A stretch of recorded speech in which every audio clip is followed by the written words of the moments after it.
Hello everyone, कैसे हैं आप लोग। उम्मीद करते हैं आप सब अच्छे होंगे। आज की क्लास में हम पढ़ने वाले हैं क्लास 10th इंग्लिश का फर्स्ट फ्लाइट बुक का चैप्टर नंबर 3 से एक पोएम जिसका नाम है द बॉल पोएम और इसके पोएट है जॉन बेरीमैन। ठीक है, तो सबसे पहले एक ब्रीफ इंट्रोडक्शन देखते हैं। A boy loses a ball, एक लड़का अपना बॉल खो देता है। ही इज़ वेरी अपसेट, और वो काफ़ी निराश हो जाता है। इसके बाद a ball doesn't cost much, ऐसा नहीं है कि उस बॉल का दाम बहुत ज़्यादा है। Nor is it difficult two by another ball, और ऐसा भी नहीं है कि दूसरा बॉल खरीद पाना एक बहुत ही मुश्किल काम है। Why then is the boy so upset, तो ऐसा क्यों है कि वो लड़का काफ़ी अपसेट हो गया उस बॉल के खोने का बाद। Read the poem to see what the poet thinks has been lost, तो ये पोएम को पढ़िए और देखिए कि पोएट को क्या लगता है कि उस लड़के ने क्या खोया। और यही इस पोएम का मेन बात है। खोने को तो उस लड़के ने एक बॉल खोया है, लेकिन पोएट को क्या लगता है कि उस लड़के ने क्या क्या खोया उस बॉल के साथ। And what the boy has to learn from the experience of losing something, और कोई चीज़ खोने के बाद क्या चीज़ उस लड़के को सीखने को मिलता है, वो इस पोएम में हम लोग देखेंगे। ठीक है, तो ये दो क्वेश्चन का मेन जवाब हमें ढूंढना है इस पोएम में। चलिए स्टार्ट करते हैं। तो पोएट बोलते हैं, what is the boy now who has lost his ball, what is he to do. तो what is the boy now मतलब वो लड़का का हालत अभी कैसा है, वो लड़का अभी कैसा है। Who has lost his ball, जिस लड़के ने अपना एक बॉल खो दिया है। What is he to do, अब वो लड़का क्या करेगा। I saw it go merrily bouncing down the street and then merrily over there it is in the water। तो I मतलब यहाँ पे पोइट है। पोइट बोलते हैं कि मैंने देखा, इट मतलब बॉल, मैंने देखा उस बॉल को जाते हुए मेरिली खुशी खुशी जाते हुए, बाउंसिंग और बाउंस करते हुए जाते हुए, डाउन द स्ट्रीट रास्ते से हो बॉल बाउंस करते हुए जा रहा था काफ़ी खुशी खुशी। And then merrily over it is there it is in the water, और वो काफ़ी खुशी से कहाँ जा गिरा, there it is in the water, अब वो बॉल जाके पानी में गिर गया। ठीक है, तो ऐसा पोएट बोलते हैं। नो यूज टू से oh there are other balls, ठीक है, और ऐसा कहना का कोई फ़ायदा नहीं है कि बच्चे तुम इतना टेंशन मत लो, और भी बहुत सारे बॉल्स हैं आप वो खरीद लो, ये बोल के कोई फ़ायदा नहीं होगा।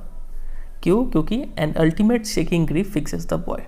अल्टीमेट मतलब किसी भी चीज़ का मैक्सिमम लिमिट, ठीक है, फाइनल पॉइंट को बोलते हैं अल्टीमेट। तो उतना बहुत ही गहरा सा शेकिंग मतलब झिझोड़ के रख देने वाला, ग्रीफ मतलब होता है सैडनेस, एक बहुत ही झिझोड़ के रख देने वाला उसको जो दुख था वो लगा था, उसको सदमा सा लग गया था।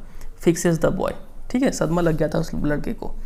एज ही स्टैंड्स रिजिड, और वो काफ़ी रिजिड मतलब ठोस सॉलिड की तरह खड़ा है, पत्थर की तरह खड़ा है। ट्रेमलिंग काँप रहा है। स्टेयरिंग डाउन, और वो नीचे देखे जा रहा है। ठीक है, all is young days into the harbour where his ball went. और अब ये देखिए, ये सबसे मेन लाइन है इस पोएम का। पोएट बोलते हैं कि all his young days into the harbour, वो क्या दिख रहा है नीचे, दिख रहा है कि उसके ऑल हिज यंग डेज का मतलब यहाँ पर चाइल्डहुड मेमोरीज है। तो उस बॉल के साथ साथ उसके जितने भी चाइल्डहुड मेमोरीज थे, ठीक है, बचपन की जो यादें थी, वो सब यादें क्या थी, into the harbour. Harbour का मतलब एक ऐसा प्लेस, ठीक है, place on the coast where ships can be tied up and protected from the sea and bad weather. बंदरगाह जिसको बोलते हैं, मतलब तट पर वो जगह जहाँ पे हम लोग नाव को बांधते हैं ताकि वो नाव क्या करे, बैड वेदर से प्रोटेक्टेड रहे, तो वो उस जगह को बोलते हैं हार्बर। तो वो लड़का दिख रहा है कि वो बॉल जो है वो उस हार्बर में जाके गिर चुका है। तो लड़का लगता है कि वो बॉल नहीं गिरा, बॉल के साथ साथ उसके जितने भी बचपन की यादें थे जो वो बॉल के साथ बिताया था, ठीक है, उसके साथ खेला था, वो सब यादें उस हार्बर में जाके गिर चुकी थी।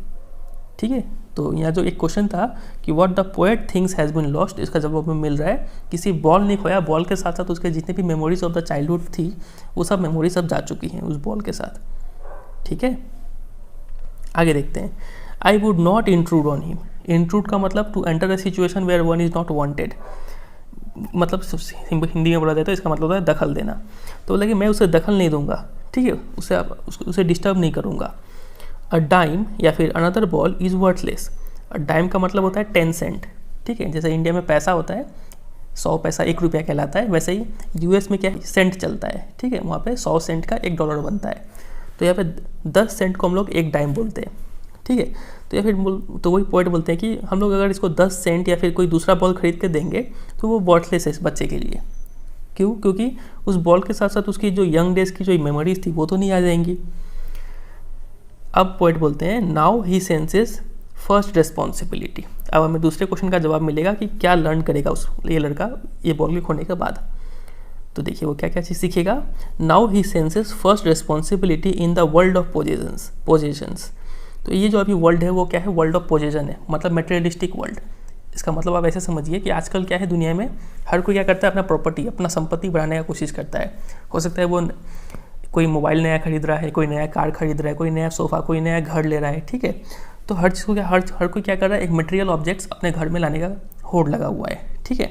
तो ऐसे वर्ड को हम लोग बोलते हैं वर्ल्ड ऑफ पोजेशंस। हर कोई चाहता है कि कोई चीज़ पोजेस कर ले। पोजेशन का मतलब क्या होता है, ओन करना। हर कोई चाहता है कि हम लोग नई नई चीज़ ओन करते जाए। तो इस वर्ल्ड ऑफ पोजेशंस में, ठीक है, वो क्या करता है, वो सेंस करता है अपना पहला रिस्पॉन्सिबिलिटी। उससे अपना पहला रिस्पॉन्सिबिलिटी का आभास होता है, ज्ञान होता है। पहला रिस्पॉन्सिबिलिटी क्या है, to take care of his things. समझे कि नहीं समझे? तो ये पहला चीज़ उसे सीखने को मिला कि अपने सामानों को उसको ध्यान रखना है इस वर्ल्ड ऑफ पोजेशंस में। और आगे देखते हैं, पोएट बोलते हैं कि people will take balls, balls will be lost always little boy. Poet बोलते हैं कि इस वर्ल्ड ऑफ पोजीशन में, इस मटेरियलिस्टिक वर्ल्ड में क्या होंगे कि आप बॉल्स का मतलब यहाँ पे सिंबॉलिकली यूज़ किया गया है। बॉल्स का मतलब यहाँ पे है बिलोंगिंग्स, आपके संपत्ति, ठीक है। तो इस वर्ल्ड में क्या होंगे कि आपके संपत्ति क्या तो कभी पीपल ऐसे ही ले लेंगे, हड़प लेंगे, या फिर balls will be lost always, या फिर आपके संपत्ति, आपके प्रॉपर्टी हो जाएंगे, कभी खो सकते हैं। कोई भी कीमती चीज़ हो सकता है आपसे खो जाए इस वर्ल्ड में, ठीक है। तो यही पोएट्स बोलते हैं, मन ही मन सोच रहे हैं कि इस वर्ल्ड में क्या तो पीपल ले लेंगे आपके प्रॉपर्टी को, या फिर आपका प्रॉपर्टी, आपका बिलोंगिंग जो है वो कभी लॉस्ट हो जाएगा। And no one buys a ball back. और इस वर्ल्ड में ऐसा नहीं है कि आपका प्रॉपर्टी खो जाने के बाद कोई दूसरा आदमी आपको प्रॉपर्टी खरीद कर देगा। ऐसा नहीं होता इस रियल वर्ल्ड में, ठीक है। इसलिए यहाँ पे पोएट बोल रहे हैं कि यहाँ पे आगे हमने देखा था कि अ डाइम या फिर अनदर बॉल इज़ वर्थलेस। दूसरा बॉल खरीद के देना बेकार है। क्यों? क्योंकि रियल वर्ल्ड में ऐसा नहीं होता है। अभी हम बॉय को पोएट क्या करना चाहते हैं, एक लेसन सिखाना चाहते हैं। पोएट चाहते हैं कि बॉय एक लेसन सीखे कि इस रियल वर्ल्ड में कभी भी कोई दूसरे को कोई नया बॉल खरीद के नहीं देता है। बॉल मतलब कोई भी चीज़ जो खो जाए, कोई भी कीमती चीज़ खरीद के नहीं देता है, ठीक है। फिर आगे देखिए क्या बोलते हैं poet, money is external. Poet बोलते हैं कि मनी क्या है, एक एक्सटर्नल चीज़ है। आपका जो प्रॉपर्टी है वो एक्सटर्नल है। एक्सटर्नल का मतलब things with which feelings are not attached. तो मनी के साथ कोई फीलिंग नहीं होता है, तो वही पोएट बोलते हैं कि मनी इज एक्सटर्नल है। He is learning well behind his desperate eyes. तो वो लड़का अभी सीख रहा है well behind his desperate eyes. Desperate मतलब उसके निराश आंखों के पीछे जो दिमाग है, उस दिमाग से वो लड़का क्या सीख रहा है, the epistemology of loss. Epistemology का मतलब होता है नॉलेज। तो वो नॉलेज ले रहा है, लॉस का नॉलेज, ठीक है, कि लॉस होने के बाद हाउ टू स्टैंड अप, कैसे उस लॉस को झेलते हैं, कैसे बर्दाश्त करते हैं, और फिर उसके बाद कैसे खड़े होते हैं, ठीक है। Knowing what every man must one day know. और वो ये चीज़ सीख रहा है, वो चीज़ जो हर इंसान को एक दिन सीखना ही पड़ता है। And most man know many days. और वो चीज़ वो सीख रहा है जो कई सारे इंसान कई दिन में सीखते रहते हैं। वो चीज़ क्या है, हाउ टू स्टैंड अप, कैसे कोई लॉस होने के बाद कैसे हम लोग स्टैंड करते हैं, उस लॉस को कैसे बर्दाश्त करते हैं, वो चीज़ उसे सीखना है, ठीक है। तो ये जो पोएट का जो पोएम का जो मेन थीम था कि लड़के ने क्या खोया, अपने जितने भी चाइल्डहुड मेमोरीज थे वो खो दिया, ठीक है। और उसने क्या क्या चीज़ सीखा, उसने सीखा कि अपना पहला रिस्पॉन्सिबिलिटी उसने अपना सेंस किया कि अपने थिंग्स को टेक केयर करना है, ये पहला चीज़ था। और वो सीखा कि कोई भी चीज़ लॉस होने के बाद रियल वर्ल्ड में कोई उसके दूसरा बॉल खरीद के नहीं देता है, ठीक है। और मनी एक्सटर्नल है, उसके साथ फीलिंग्स अटैच नहीं कर सकते हैं। उसने ये भी सीखा, उसने सीखा कि एपिस्टेमोलॉजी ऑफ लॉस होने के बाद आदमी को कैसे स्टैंड अप होना पड़ता है, ठीक है। ये सब चीज़ उसने सीखा। तो ये था ये पोएम का मेन मैसेज। तो देखिए यहाँ पे कुछ दो तीन चीज़ इंपॉर्टेंट बात है जो आपको गौर करना होगा। यहाँ पे पोएट ऐसा क्यों बोलते हैं कि यहाँ पे कहीं पोएट ने कहा था कि आई would not intrude on him. तो ऐसा पोएट क्यों बोलते हैं? तो पोएट ऐसा इसलिए बोलते हैं ताकि वो चाहते हैं कि वो लड़का क्या करे, कुछ बात सीखे, ठीक है। क्या क्या सीखे वो हमने अभी देख लिया, ठीक है। उसके बाद आप यहाँ पे देखिए कि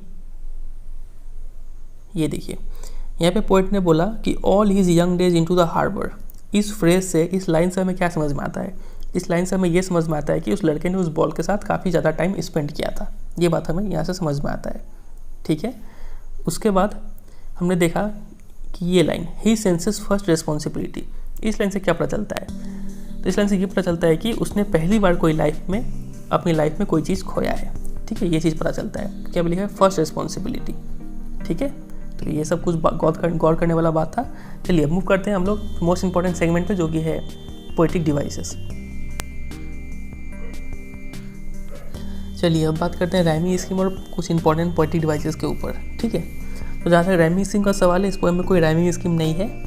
मूव करने हैं पोएटिक डिवाइसेस के ऊपर। तो पहला पोएटिक डिवाइस आप देख पा रहे हैं, ये रहा। फर्स्ट लाइन देखिए व्हाट से शुरू हो रहा है और सेकंड लाइन भी देखिए व्हाट से शुरू हो रहा है। जब भी ऐसा हो कि दो या फिर दो से ज़्यादा lines consecutive lines same word से स्टार्ट हो तो हम लोग बोलते हैं कि यहाँ पे पोएटिक डिवाइस क्या है, एनाफोरा है। ठीक है, सिमिलरली आप देखिए थर्ड और फोर्थ लाइन मिडिली वर्ड से स्टार्ट हो रहे हैं तो यहाँ पे भी पोएटिक डिवाइस हो गया एनाफोरा। दूसरे पे अगर आप मूव करें, ये देखिए वॉट दो बार दो वर्ड रिपीट हो रहा है, यहाँ पे पोएटिक डिवाइस हो गया रिपीटिशन। ठीक है, सिमिलरली आप यहाँ पे देखेंगे कि बॉल्स दो बार रिपीट हो रहा है तो पोएटिक डिवाइस हो गया रिपीटेशन। ठीक है, आगे अगर मूव करें तो ये देखिए यहाँ पे देखिए ये रहा बाइज अ बॉल बैक, तो बी साउंड रिपीट हो रहा है वो भी एट द बिगिनिंग, तो यहाँ पे पोएटिक डिवाइस हो गया एलिटरेशन। सिमिलरली यहाँ पे देखिए मैन मस्ट, तो एम साउंड रिपीट हो रहा है at the beginning, consonant sound है एट द बिगिनिंग, तो मतलब यहाँ पे हो गया एलिटरेशन फिर से। ठीक है, अब यहाँ पे देखिए एक अगला पोएटिक डिवाइस है, आखिरी पोएटिक डिवाइस जो कि है मिडिली बाउंसिंग। यहाँ पे बॉल्स जो है वो मिडिली बाउंस कर रहा है, काफ़ी खुशी से बाउंस कर रहा है। तो यहाँ पे पोएट ने इस बाउंसिंग को डिस्क्राइब करने के लिए मिडिली वर्ड को यूज़ किया है। तो यहाँ पे पोएटिक डिवाइस हम लोग बोलते हैं इमेजरी है। ठीक है, इमेजरी क्या होता है, जब पोएट किसी ऐसा वर्ड को यूज़ करके हम लोग के सेंसेस को अपील करते हैं। ठीक है, हमें क्या घट रहा है उसका अच्छे से फीलिंग देने के लिए एक ऐसा वर्ड को यूज़ करते हैं जिससे हमारे सेंसेस को अपील होता है, तो उस वर्ड को हम लोग बोलते हैं, वहाँ पे जो पोएटिक डिवाइस को यूज़ हो रहा है उसको बोलते हैं इमेजरी। ठीक है, अब सिर्फ यहाँ पे इतना याद रखिएगा, मिडिली बाउंसिंग में जो पोएटिक डिवाइस है वो है इमेजरी। ठीक है, तो बस यही कुछ है इंपॉर्टेंट पोएटिक डिवाइस जो इस पोएम में यूज़ हुआ है।